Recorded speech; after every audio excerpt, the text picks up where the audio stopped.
Bismillahirrahmanirrahim. Assalamualaikum warahmatullahi wabarakatuh. Halo anak-anakku semuanya.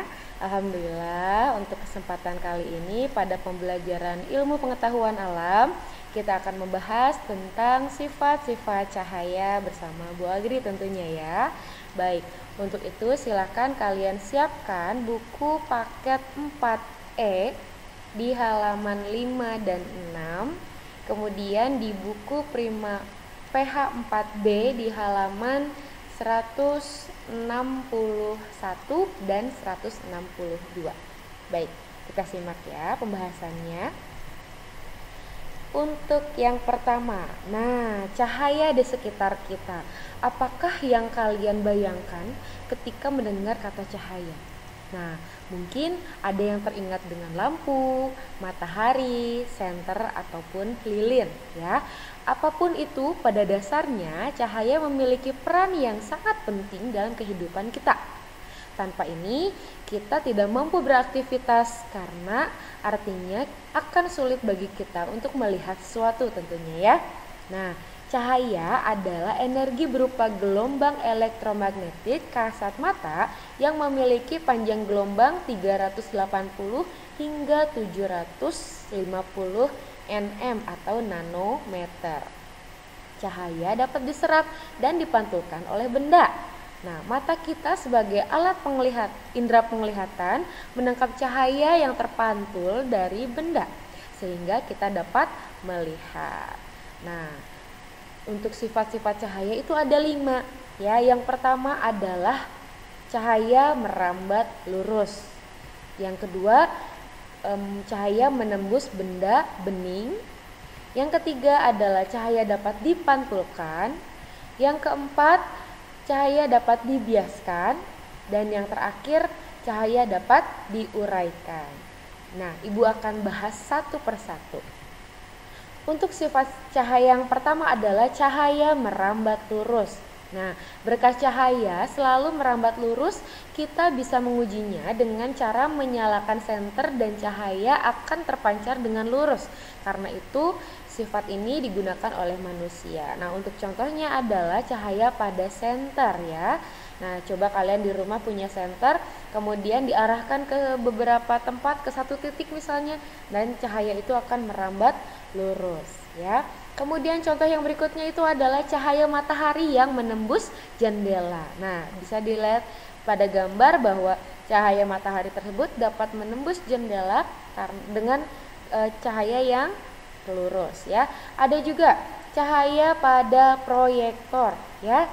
Cahaya pada proyektor tentunya keluar dengan secara lurus ya, tidak melebar kemana-mana seperti itu. Untuk sifat cahaya yang kedua adalah cahaya menembus benda bening.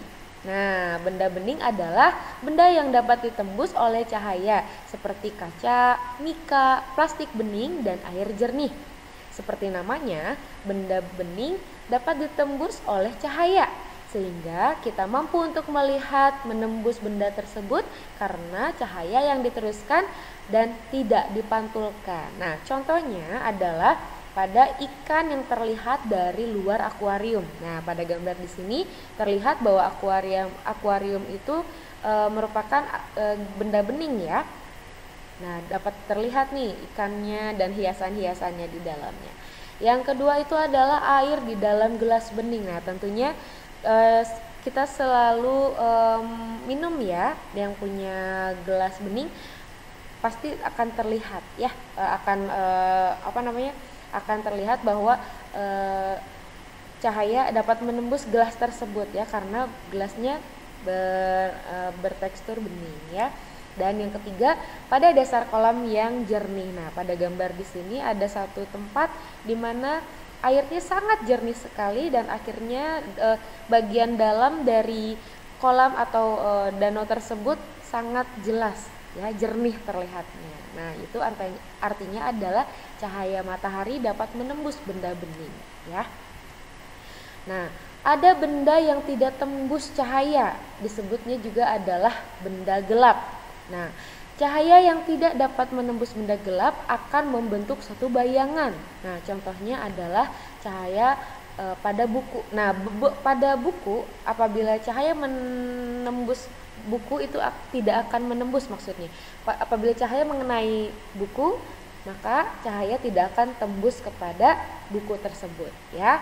Yang kedua, ini adalah papan atau kayu dan lain sebagainya. Apabila ada cahaya yang melewati kayu tersebut, tidak akan tembus cahayanya ya.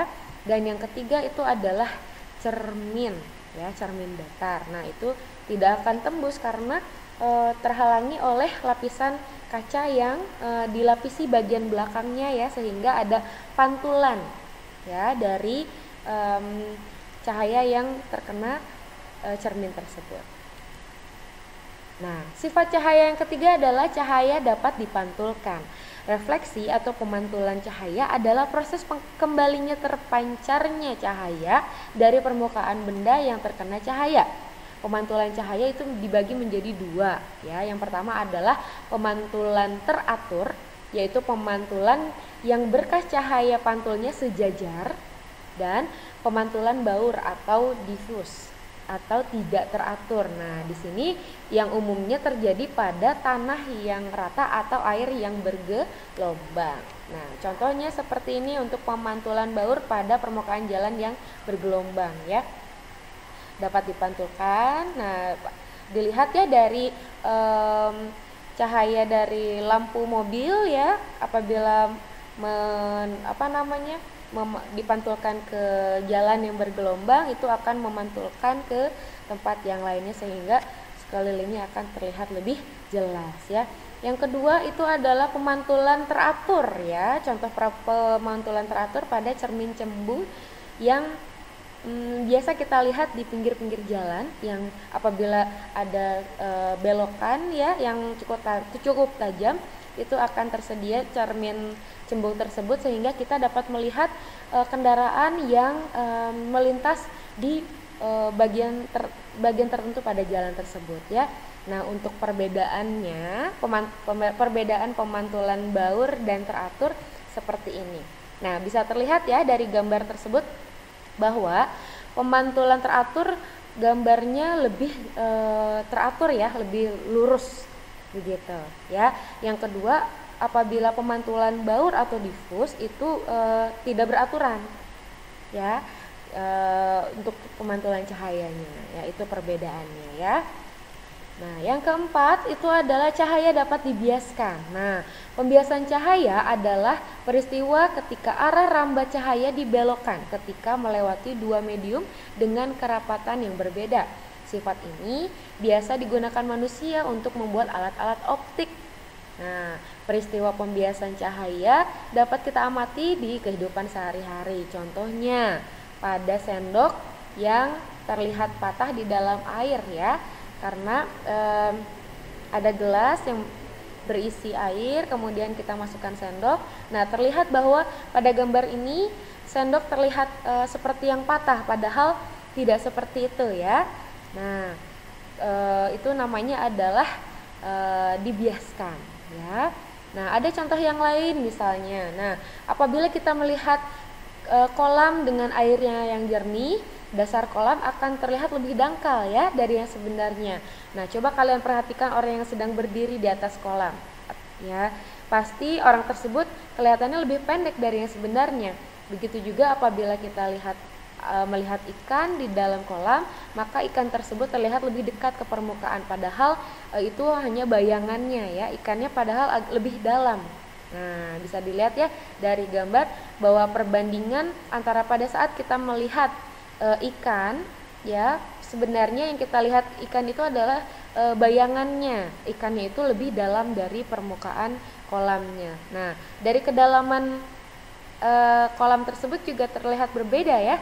Kedalaman sebenarnya itu lebih dalam sekali, tetapi yang kita lihat karena airnya jernih, jadi kedalamannya seperti yang dangkal. Untuk sifat-sifat cahaya yang kelima adalah cahaya dapat diuraikan. Nah, cahaya dapat terurai menjadi beberapa warna. Pelangi merupakan hasil penguraian cahaya putih. Apa yang dihasilkan matahari ini kemudian dibiaskan oleh titik air hujan sehingga terurai menjadi 7 warna pelangi, yaitu mejiku hibini yu atau merah, jingga, kuning, hijau, biru, nila, dan ungu. Nah, contohnya adalah pada prisma kaca. Bisa dilihat bahwa cahaya yang masuk ke dalam prisma tersebut terlihat berwarna putih awalnya. Nah, setelah itu akan dikeluarkan cahaya atau cahaya yang berwarna-warni ya, warna pelangi tersebut. Nah, sudah jelas di situ ada contohnya. Yang kedua, tentu pada cahaya pelangi ya, pada peristiwa pelangi, mohon maaf. Nah, ketika sinar matahari membentuk hujan, sinar tersebut berubah arah atau dibiaskan oleh butiran air di udara. Adanya perbedaan panjang gelombang dan perbedaan sudut ketika sinar matahari dibiaskan menyebabkan warna-warna pada sinar matahari menyebar dan terpisah ya, dan akhirnya terbentuklah pelangi. Baik, untuk itu sebagai pemantapan tugas IPA, Ibu berikan ada tugas prima PH 4B di halaman 163 latihan 2 ya. Ulangi lagi, tugas IPA-nya adalah prima PH 4B latihan 2 halaman 163. Terima kasih atas perhatiannya. Mohon maaf apabila ada kesalahan. Wabillahi taufiq wal hidayah. Wassalamualaikum warahmatullahi wabarakatuh.